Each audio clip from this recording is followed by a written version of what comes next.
అది పరిశ్రమలు కావచ్చు, ముఖ్యంగా IT, pharma, defence and film industry.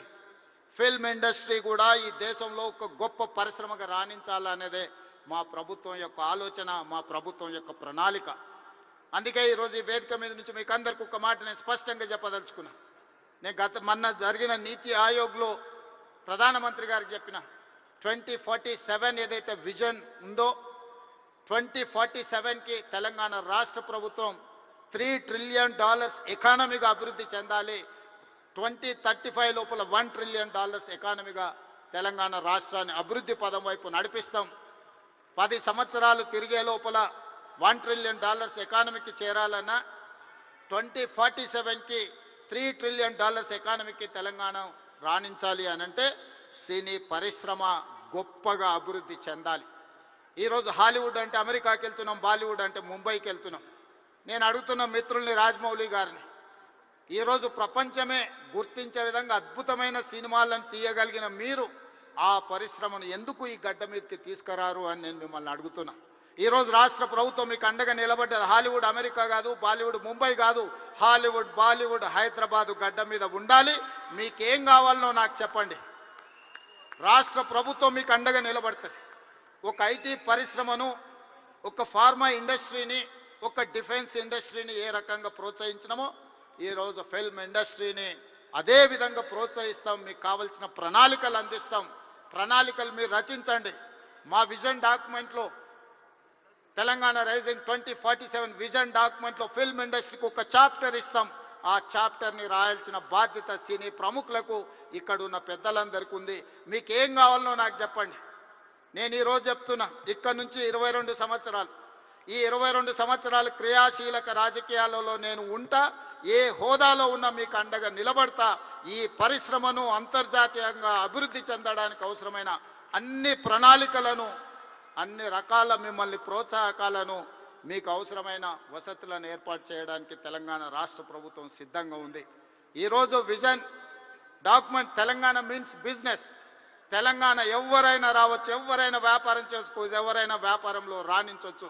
ప్రపంచ దేశాల నుంచి ఈరోజు ఫార్చ్యూన్ 500 కంపెనీస్లో 85 కంపెనీల ఫుట్ఫాల్స్ ఈరోజు తెలంగాణ రాష్ట్రంలో ఉన్నాయి. దేశంలో ఏ సిటీలో కూడా 500 ఫార్చ్యూన్ కంపెనీలలో 85 కంపెనీలు ఉన్న సిటీ హైదరాబాద్ సిటీ. ఈరోజు మెట్రోపాలిటన్ సిటీస్ చాలా సందర్భాలలో మాట్లాడుతుంటారు, బెంగళూరుతో పోటా, అమరావతితో పోటా, ముంబై, చెన్నై, లేకపోతే ఢిల్లీ అని. నేను చెప్పదలుచుకుని ఏవి నాకు పోటీ కాదు. వీళ్ళంతా మా సోదరులు. నా పోటీ న్యూయార్క్తోని, టోక్యోతోని, జపాన్తోని, సౌత్ కొరియాతోని, చైనాతోని పరిశ్రమలలో పోటీ పడదలుచుకున్నాను. అభివృద్ధిలో సౌత్ కొరియాతో పోటీ పడదలుచుకున్నాను. జపాన్లో టెక్నాలజీలో పోటీ పడదలుచుకున్నాను. ఇది మా విజన్ డాక్యుమెంట్. తెలంగాణ రైజింగ్ 2047 ఒక విజన్ డాక్యుమెంట్ తయారు చేస్తున్నాం.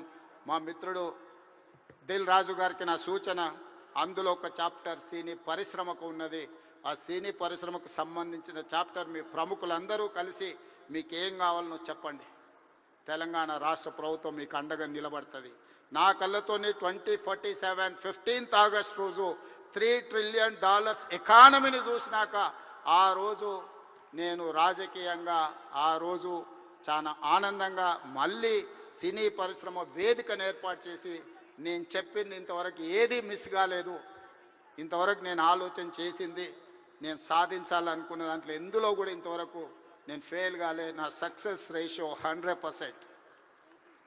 అంతెందుకు, ఇక్కడ అశ్విందత్ గారు అమ్మాయి ఉంది. అమ్మాయి కాలేజ్ స్కూల్కి పోయేటప్పుడు నాకు బాగా తెలుసు. అమ్మాయితో నవ్వుతూ అనేవాడు, నువ్వు రెడ్ల అమ్మాయిని పెళ్లి చేసుకుంటావమ్మా అని. సరిగ్గా రెడ్ల అబ్బాయిని పెళ్లి చేసుకొని ఇప్పుడు వేద మీదకి వచ్చింది. 20 years బ్యాకో 25 years బ్యాకో నేను చెప్పిన అమ్మాయికి, నాకు తెలిసినంత వరకు. సో నేను ఒకసారి చెప్పినా అంటే 100% అది జరుగుతుంది.